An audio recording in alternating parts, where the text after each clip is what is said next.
All right. Welcome to Keeping It Real, the largest podcast made by real estate agents and for real estate agents. My name is DJ Paris. I am your guide and host through the show. And today is our monthly series called Closing Time with Chris Linsell from theclose.com. Now, this is a partnership between Keeping It Real and theclose.com. And let me tell you about The Close. Now, theclose.com is the kind of real estate website designed to give agents, teams, and brokerages actionable strategic insight from industry professionals. They cover real estate marketing, lead generation, technology, and team building strategies from the perspective of working agents and brokers who want to take their business to the next level. Please visit theclose.com, that's THECLOSE.com, and subscribe to their newsletter so you can get notified every time they publish an article. Now, with us as always is Chris Linsell. He is a staff writer and real estate coach for The Close. Chris is The Close's resident expert on real estate topics ranging from marketing, lead gen, transactional best practices, and everything in between. He's a licensed agent in the state of Michigan. And Chris has been part of hundreds of transactions from modest rural starter homes to massive waterside compounds. When he isn't writing, you'll find Chris fly fishing or performing on the stage of his community theater's production. And Chris, welcome once again to Keeping It Real. We're excited to have you. DJ, thanks for having me back. Hope everyone is having a great start to the year. Can't believe it. It's February, and just into February where we're recording this, but the year is zooming by.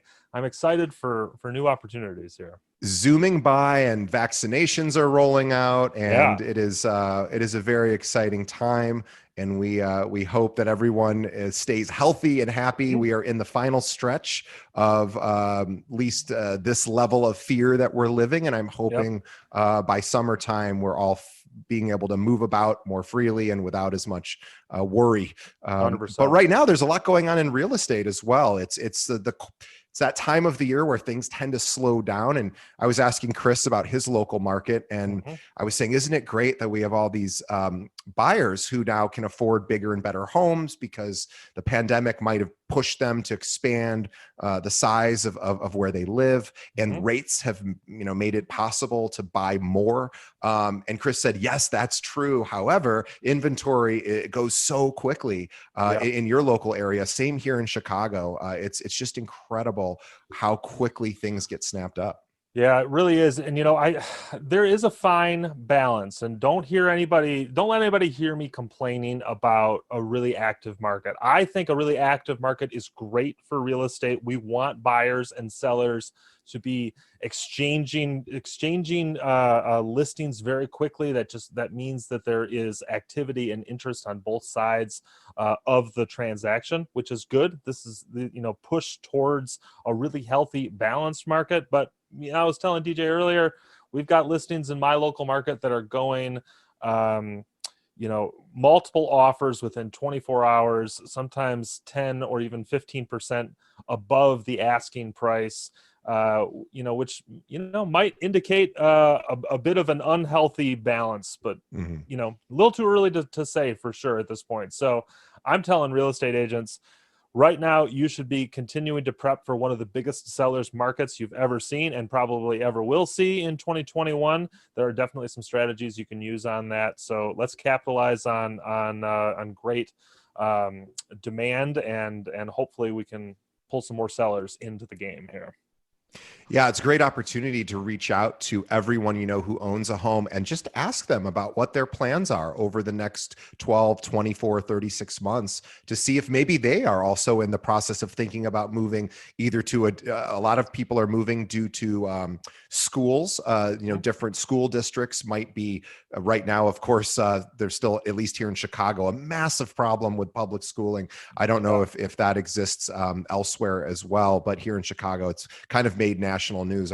The teachers are having some issues around returning to classes, but there really a lot of people I know are moving simply to get away from that and move into other districts where they have different rules. So great opportunity to call everyone who owns a home and just say, hey, what are the plans? So absolutely. That is an interesting interesting move, I think, for 2021 in a lot of people's eyes. This idea that you would be actively soliciting from the people that but we're in a spot right now where it is, in a lot of ways, it's a customer service to be able to reach out to the people who you know that are homeowners and say, look, right now is possibly a once in a generation opportunity to sell your home for more money than you ever thought you could. Even if this is not something that you have actively considered, I just wanted to give you the options right now, because even if you decide you don't want to sell, as a real estate professional, as your personal connection to real estate, I wouldn't be doing you a good service if I wasn't at least providing you with the knowledge that you could use to make a good decision.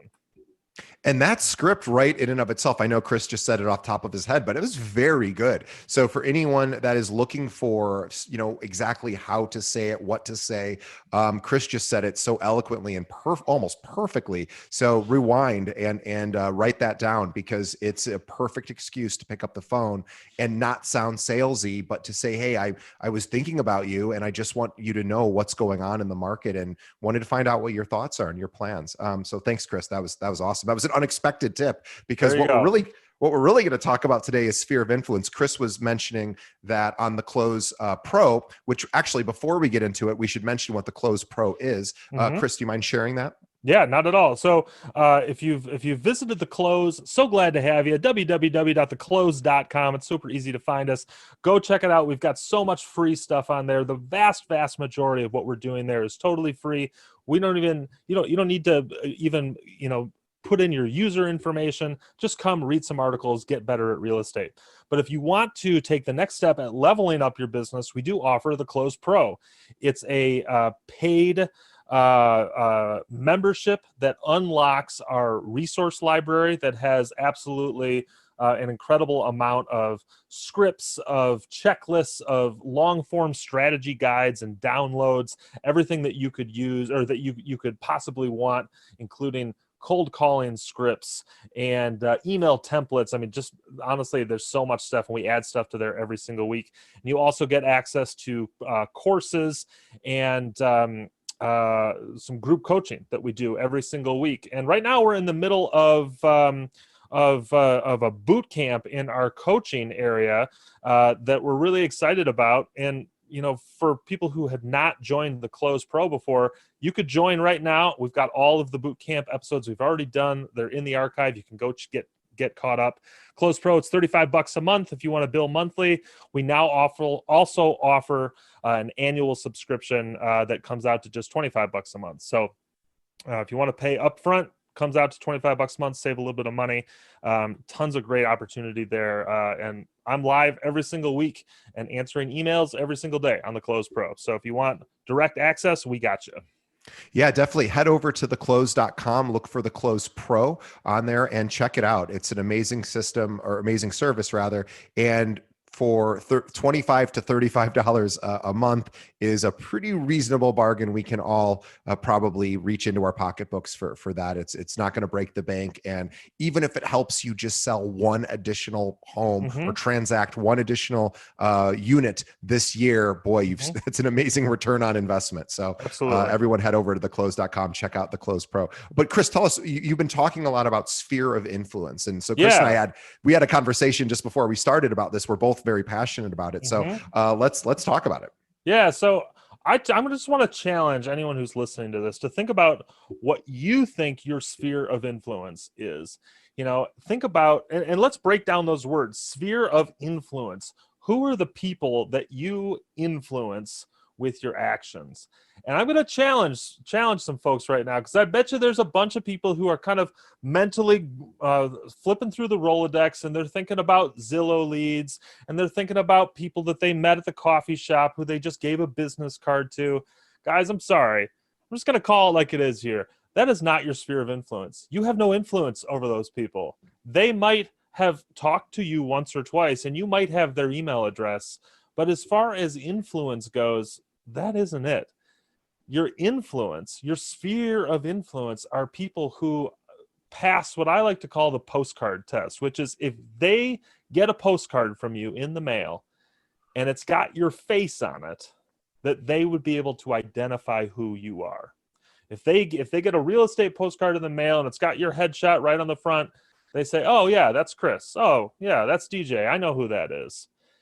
If those people cannot pass the postcard test, they're contacts of yours. They're potential influence, people who could be potentially influenced by you.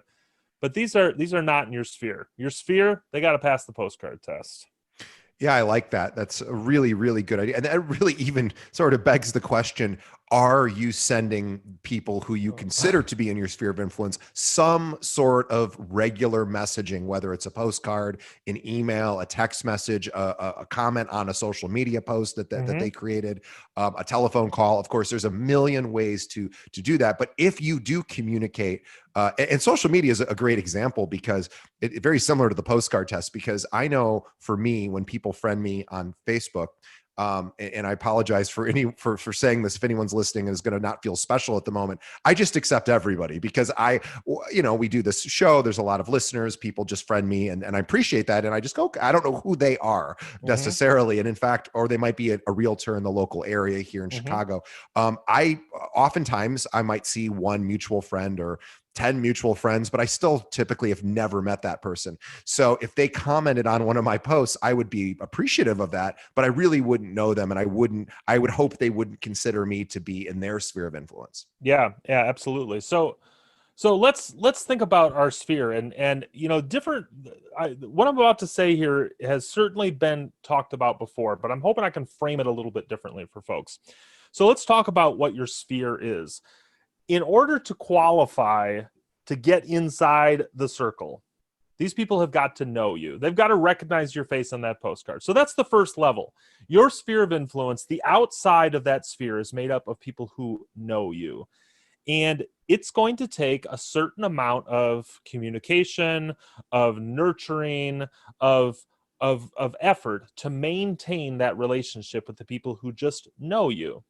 But inside the people who know you, there's another layer. It's the people who know you and they happen to like you too. These are people who if they sent DJ a friend request or commented on his photos, DJ might comment back or like Yeah. their comment and say, you know what? I not only do I know you, I recognize your name, I recognize your face, but you and I have enough of a history where I like you. I want to engage in a back and forth with you. That's the second layer of the sphere. We've got people who you know and who know you. We've got people who know and like you. And then in the core, in the center, there's the people who know, like, and also trust you. And that last one is big. Think about the people who in your life that trust you. I bet you it's your close family, your close friends, and I bet your past clients, and probably most of your current clients too. Most of the people that you're working with right now that trust you to deliver exactly what you say you're going to deliver, whether it's information, whether it's opportunities, whether it's training.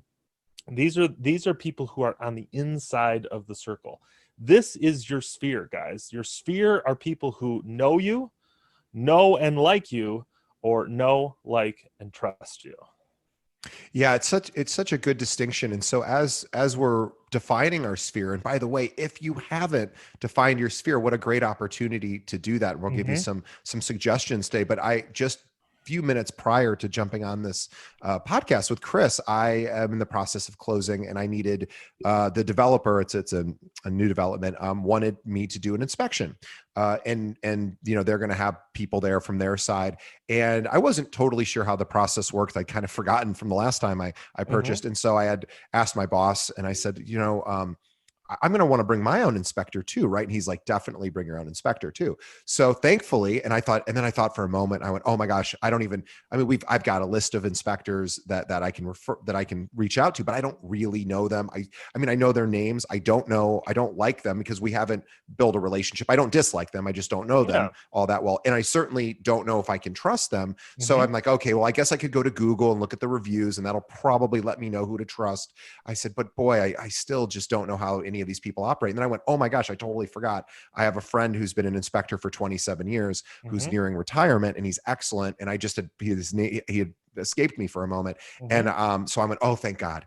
And it just alleviated a tremendous amount of anxiety. So we just have to remember how important it is for your clients or for your sphere of influence to get to that level of trust, Yeah. because boy, people just stop looking once they know they have somebody who they can trust. They stop looking for other providers. I Mhm. immediately ceased my search for inspectors, and I went, Mhm. I'm reaching out to Mark. And Mhm. then I never had to think, I don't have to think about it again. And it's a lot. It's really, really important to get to trust. Absolutely. And I this is a little bit, maybe just a smidge of a tangent here, but DJ said something, you said something that was, I think, pretty profound here, that I want to just draw a little bit of attention to. You mentioned the role that Google played in your potential kind of Sure. resolution of this problem. And I want to point out to you guys, to anyone who's listening, I want you to think about the marketing efforts that we as real estate agents often take on. It involves things like a public facing website. It involves things like a Google My Business listing. It involves things like a social media presence. And I want you to think about how each of those things, they serve multiple purposes. But what is social media for? Social media is so that the people who we would like to do business with us can get to know us on a social level, Hmm. can get some social proof that we are who we say we are. Dare I say, get to the point where they can follow along with what we're doing and kind of get to like us a little bit. Why are we soliciting reviews from people? So that people can go on and read those reviews and say, like, okay, a dozen of the people in my community have said this person is good at their job. I can trust this person. Yeah. This is, we've got know, we've got like, we've got trust, all in that development.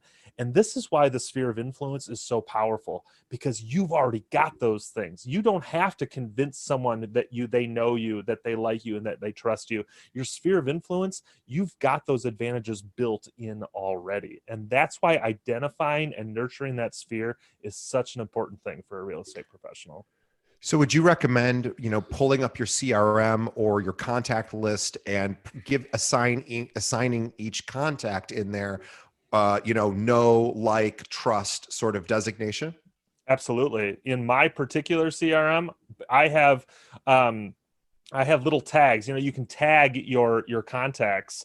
Um, for my sphere of influence, people who know me, I tag with a K. People who know and like me, I tag with KL. People who know, like, and trust, I tag with KLT, and then I can sort them by that. And I do want to point out, there is something important about what I just said that maybe we should kind of rewind to. I said people that know me, Right. not people that I know. I Right. said people that know and like me, not people that I know and like. Not people that know, like, and trust me, not the other way around. Guys, as real estate professionals, you are going to have a lot of people who trust you in a way that you don't trust them, because you don't have that kind of personal professional experience with them. There's a lot of people who have trusted you to be their fiduciary through the biggest financial transaction of their lives. You have not had that reciprocal relationship with them. So just because you don't trust someone on that intimate level doesn't mean that they don't trust you. So as you are thinking through your sphere, make sure you're identifying from their perspective, do they know and like me? Not the other way around. Of course, we want to like everybody, but misidentifying, going the wrong direction is going to cause your sphere to be all out of whack. And so let's talk about some of the indicators that people trust you. Obviously, the most obvious one is, are they referring business to you? Well, Yeah. we would assume that if someone refers business to you, that there's a Hmm. high level of trust, or it's just, your mom or dad who wants you to be successful, Hmm. but they probably trust you as well. Hmm. But so that's an obvious thing. But I also think about people who comment on social media. But if you're posting something and somebody is a cheerleader for you and says, Yep. congratulations, you're killing it, that's probably somebody who doesn't just like you, although they do, Hmm. but they also probably have some degree of trust for you as well. Because I know I don't cheerlead people or congratulate people that I don't have some sort of intimate, even if it's just a surface level intimacy, some Mhm. sort of connection that's a little deeper. Yeah. So anyone, of course, that's referring business, but also people that are actively involved in your life, if they're Mhm. participating in your life, whether they're a friend or whether they're commenting on social media or just responding when you reach out to them to check in on them, Mhm. and sending them whatever communication you're sending, that would indicate some level of trust. Or do you have a different definition of that? No, I think you're right on the money there. I do think it is challenging sometimes, and we'll Sure. certainly call out the differences between identifying a personal relationship within the sphere. Like, is my neighbor, for instance, my neighbor knows me and likes me. I'm convinced of this. We're friendly. We greet each other by name. Would this person ask me to Uh, put the mail on their dining room table for 2 weeks while they're on vacation? I don't know. I mean, that would be an indicator of trust. I Yeah. would like to think so, but I wouldn't be offended if that wasn't the case. Personal relationships are kind of sticky sometimes, and it's hard to suss them out. But I can tell you from a professional standpoint, I typically use the following litmus test. I like email marketing. Email marketing is a great way to connect with people, especially passively. It doesn't require a lot of daily lift, and you learn a lot when it comes to email marketing. So if I send somebody an email via email marketing and I see that they open the email pretty consistently, this is someone I can say knows me. If I have that same person, if they have also followed me on social media, that's somebody who I think knows and likes me. Mhm. And if somebody opens my email, follows me on social media, and recommends me either through referrals, through some sort of review somewhere, maybe they recommend me to their friends on social media or something like that, this is an indicator of trust. So that there are different kind of markers everyone can use. These are the markers that I use. If you hit those three markers, it kind of is an indicator that you are in one of those three spheres. But there's all sorts of systems that people can use on that sort of thing. And I have a quick suggestion. This is also a tangential thing, but this just happened to me the other day. So I was on LinkedIn, and LinkedIn is great because there's an opportunity to endorse people and to Mm-hmm. write a review. Of course, you can Mm-hmm. do that at lots of other places as well, but LinkedIn has it really sort of built into their whole infrastructure Mm-hmm. is endorsing and writing referrals and Mm-hmm. reviews. And I had completely forgotten that this was a feature in LinkedIn, and so I got a notice that somebody had written me a recommendation or referral. I forget what they call it at LinkedIn.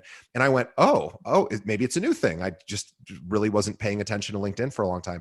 Mm-hmm. And then I went and I looked, and what's interesting about LinkedIn is there are, when I went to log into my account, I noticed there were 8 other recommendations that were pending. So I don't know how it all works with LinkedIn, but in my particular circumstance, people had written me, had taken the time to write really nice things, former coworkers mostly, Mm-hmm. and had said, and this is going back like 10 years, and I must have always missed the notification. I went, oh my gosh, I have all these people that wrote these really lovely things, and so I have to approve them. And I guess that's so you have control over your profile, and if you don't want Mm-hmm. something there, you don't have to have it. So I approved all of them, and I went, oh my gosh, and I read these wonderful things people had written about me, and immediately I thought, okay, uh, what can I do to support them? Because these are people that I also liked, knew, and trusted. And I thought, okay, well, I'm going to go write, recommendations for them as well, because I felt authentically that they are also Mm-hmm. really excellent in their profession. So Mm-hmm. I went and did that, and I was thinking, boy, if I was an agent, and maybe one of the first things I would do if I was free Mm-hmm. on an afternoon, I might spend an hour thinking about all the people that I trust, and, Yeah. and I would go into LinkedIn, I would write a recommendation, but then remember that I didn't even know people had written recommendation about me, so I would also send them an email and say, hey, Mm-hmm. just wanted to let you know, I don't know if you got a notification, but I wrote a little testimonial for you, and Mm-hmm. just wanted to let you know, and hey, I hope it helps in your career or whatever. Yeah. So I just wanted to throw that as a thing because I didn't even know people had written for me. And if you're Hmm. looking to find out who trusts you, Yeah. write some recommendations for people you trust, and a lot of times they'll feel the reciprocal need to want to do the same. Yeah, that's a great idea. And in fact, that actually leads right into the next thing I was going to say, which is, um, when you identify where people are in terms of their level in your sphere of influence, it's a pretty understood fact that the deeper they go, the closer they get to know, like, and trust, the more fertile that contact is going to be in terms of leads and repeat business. Now, with that in mind, it is going to be the best move for real estate agents to get as many people into that know, like, and trust category as possible. And one of the ways that you can do that, one of the ways you can move people from know and like, is to offer a sign of trust to initiate that relationship with your sphere. And DJ, you give a fantastic example. I'll give you another hypothetical, and I bet you there are some agents who could take this hypothetical and run with it. Let's say you've got a mortgage broker in your local market who maybe deals a lot with first-time home buyers, and you happen to service a lot of first-time home buyers. This is the sort of person that you could write a review for.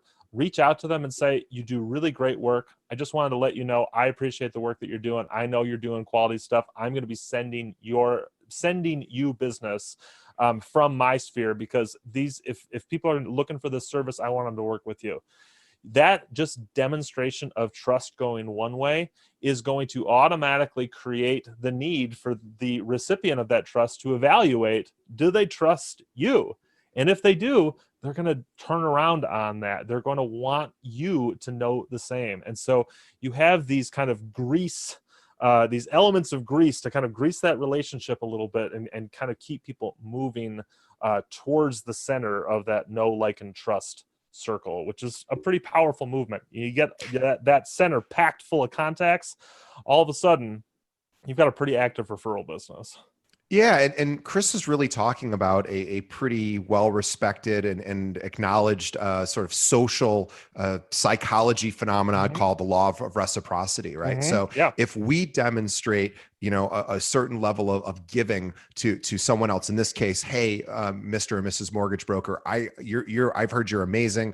I would like to I need the partners that I refer people to be amazing. You're already amazing. Is it Hmm. okay if I start sending clients over to you, which Hmm. hopefully they would be thrilled. And then, of course, the underlying consequence of that is that hopefully they would, of course, reciprocate. Of course, Yeah.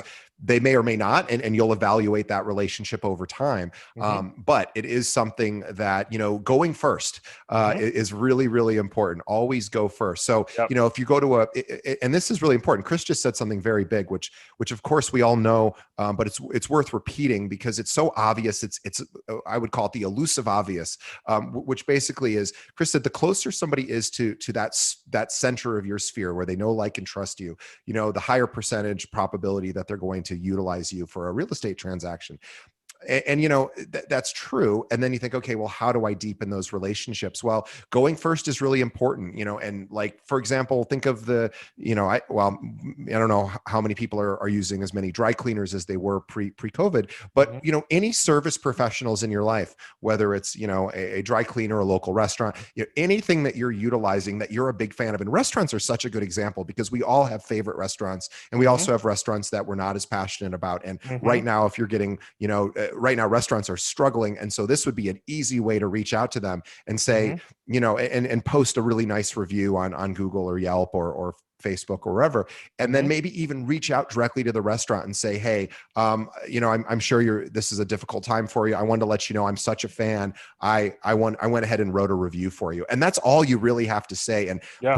boy, any business owner is thrilled when somebody reaches out and does something nice like that. Oh, big time, big time. And I think also it's worth mentioning here that there are going to be times, certainly I have these times, there's going to be times when real estate agents are struggling with what that one-to-one connection, what that go first should actually be. And in moments like that, I want you guys, don't get discouraged by that kind of inability to know exactly what's next, there are other steps that you can take. And I just want to throw out 3 ideas Great. that you can use to help understand where people are at in your sphere of influence, if they're in there at all. And these are 3 things that you can do to kind of help kind of bait a response out of these people. The first thing is demonstrate some evidence of success. Show that you're working as a working successful agent. A great example of this would be a postcard with a just sold property on it. But instead of circle prospecting around the property that you just sold, send it to your sphere. And on the postcard say, I just sold this property. There are other listings out there right now, there are other buyers that are hungry out there. Is there anybody, are you or anybody you know interested in selling right now? Don't send it to the properties around and send it to your sphere. This is an evidence of success. So that's one. The second one is evidence of knowledge. Figure out a way to make a communication. Maybe it's an email post. Maybe it's something like a Facebook Messenger or something or other. Something like, the market is really strong right now. Homes in your neighborhood are selling on average 15% above asking price. Right now, I don't know if you thought about selling, but right now is a great time. Are you or anybody you know interested in selling? Because I've got buyers who are interested. This is evidence of knowledge. Yeah. If somebody responds to your evidence of knowledge, then they probably know you or know one like you, or maybe they know, like, and trust you. And then the last thing is evidence of action. Post something. My favorite evidence of action right now in Northern Michigan is I've got one agent who I'm very close personal friends with. Every single Saturday, he is hosting open houses, and every single Saturday, like clockwork, he is posting a picture of a recently shoveled sidewalk. Open house opens in half an hour. Just finished the sidewalk.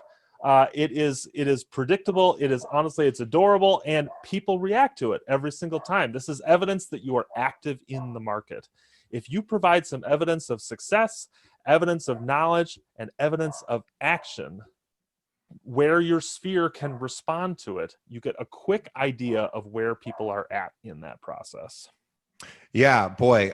You just said that all 3 of those suggestions are so critical. And so if you're thinking, well, how do I? And I want to just talk about the second one for a moment. The evidence of knowledge. This is with social media, this has made it a lot easier to get your knowledge out. Of course, there's just listed, just sold posts that we see, but those are very common, and there's nothing wrong with doing those. I just would encourage you not to only do that, because you now have the ability to take your phone, turn it around, and instantly stream on Instagram, Facebook, Twitter, LinkedIn, even, and you can, and YouTube, of course, and you can actually start to talk directly to the people that at least know you, and then you can convert them through your knowledge into, oh wow, this person, I like this person, I'm seeing how they interact on social media, but I'm also paying attention to the information they're sharing. And as Chris was saying, he would just mention that. And so if you're thinking, well, how do I do this?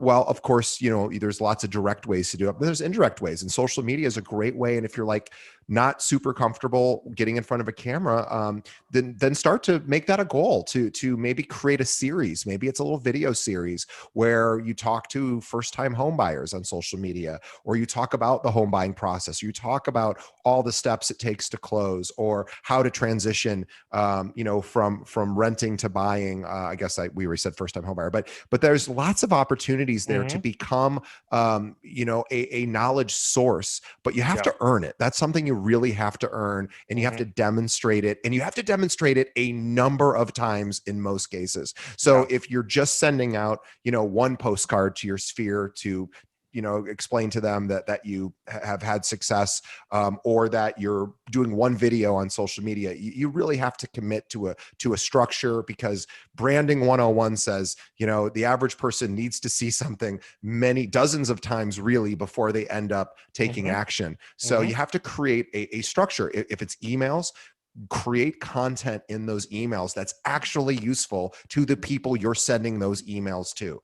Make sure that it's something that they would want to open. As Chris said, he looks to see who opens his content. Well, if Chris's content isn't good, even the people that know, like, and trust him won't be opening that email, and Chris will be getting a mixed message. Absolutely. So Chris knows that everything he sends or projects out into his sphere needs to be really, really thought through so that it doesn't negatively impact how people think about you as well. Because people can move away from trust, knowing, and like if you're not consistently demonstrating, what you have to offer.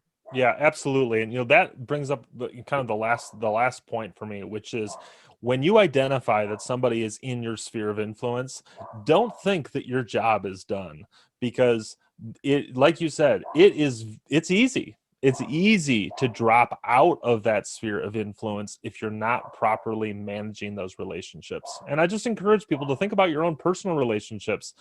We all have those best friends who we can go a year without talking to, and when we finally get them back on the phone, it's like no time had passed. But let's be honest with ourselves, those relationships are not the norm. Those relationships are the exception to the rule. If you go a certain amount of time without speaking to somebody, without reminding them that you care about them, without being a part of their daily life, you are going to take a step back in your relationship. And when it comes to a real estate relationship, specifically your sphere of influence, that could mean the difference between whether or not somebody sends you a referral. That could mean the difference between whether or not somebody mentions you at the next HOA or PTA meeting. I mean, these are relationships that you need to covet once you get them to the place that they belong. So don't think that your job is done after your sphere of influence has been identified. Your job then becomes, how do I keep these people there?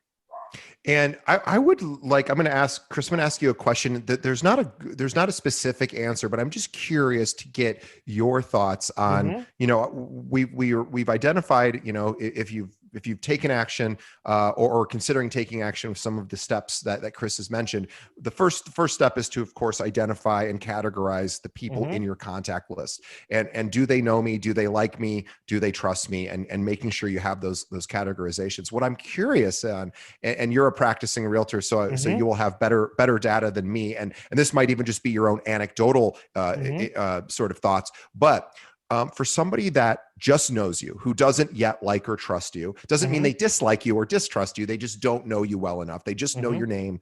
I wonder what percentage of those people would choose to use somebody who they only like or only know at that point. And then also curious, as they get to like you, I wonder what percentage that goes up to. And then, of course, trust.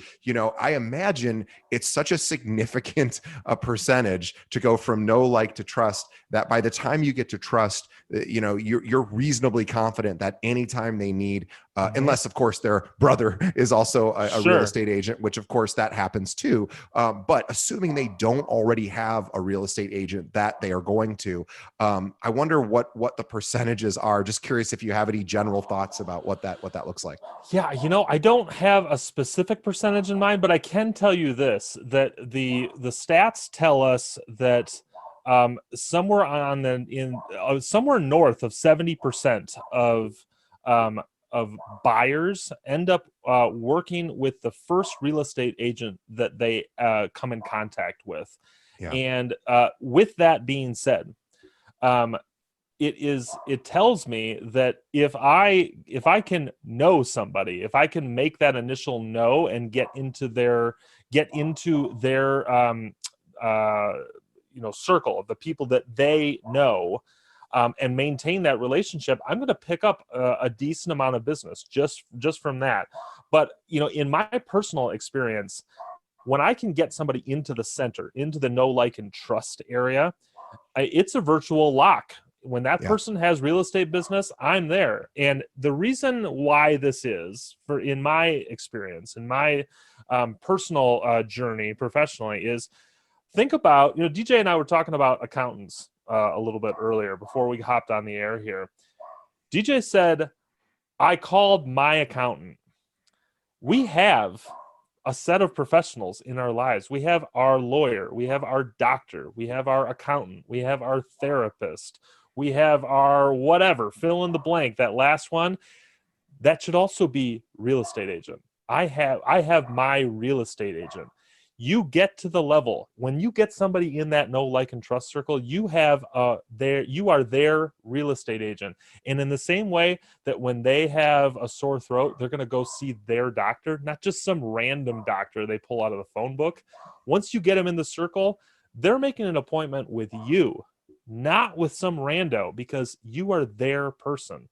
And the further you get away from kind of nucleus of know, like, and trust, the less likely it is that they're going to go there. But even on the outside, even when somebody just knows you, you're going to pick up more business. But it just goes to show how valuable, every time you take a step into that, the closer to the center of that circle, how much more valuable that becomes for your business.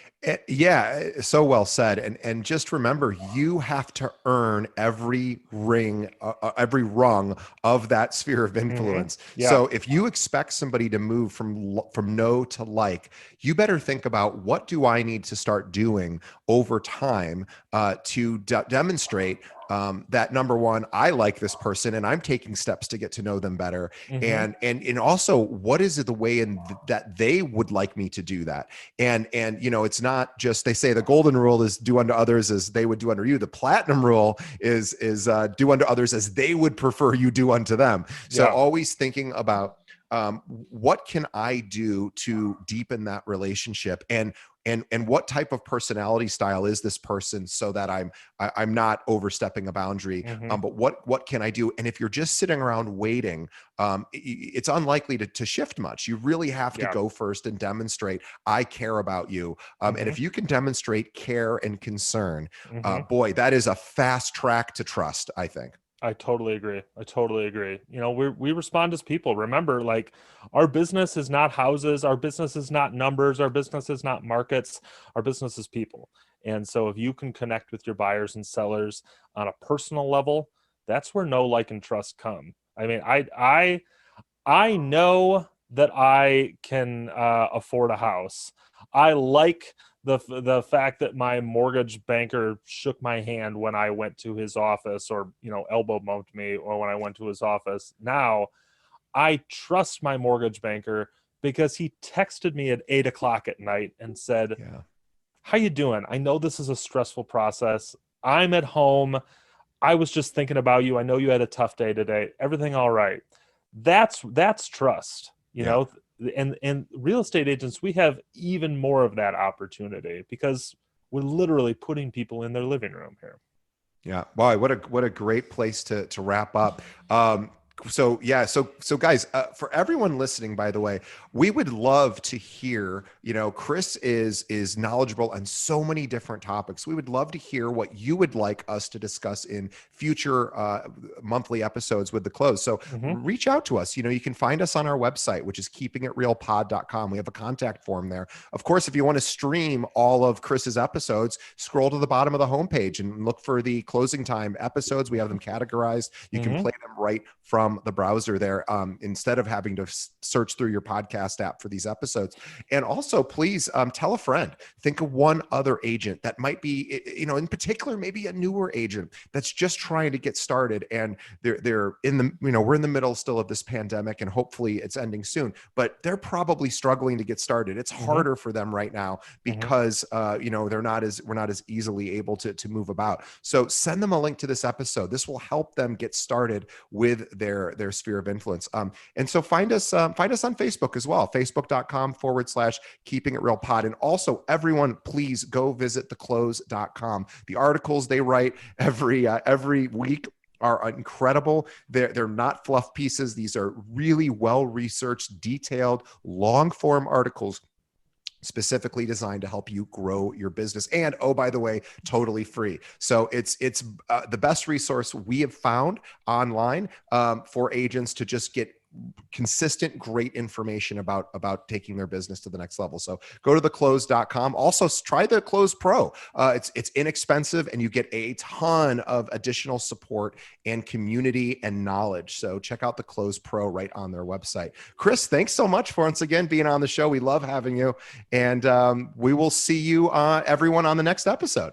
DJ, it was a pleasure. And hey, actually, special shout out. Just thought of this. If you are excited about what's going on the Close and you're like, you know what, I could do that.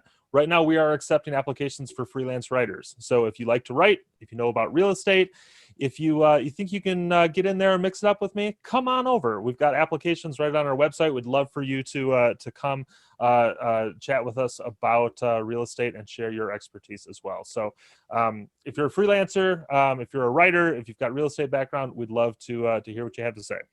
And it also demonstrates knowledge. And this is an opportunity to then, hey, I just had an article published at the Close, and you can send that out to your sphere of influence. And that is another fast track to, wow, this person really knows what they're talking about. So published stuff is big. So think about that and head over to the Close and submit some suggestions, and maybe they'll have you on as a writer. All right, Chris, thanks so much. We'll see everyone next episode. Yeah, have a great day, with you.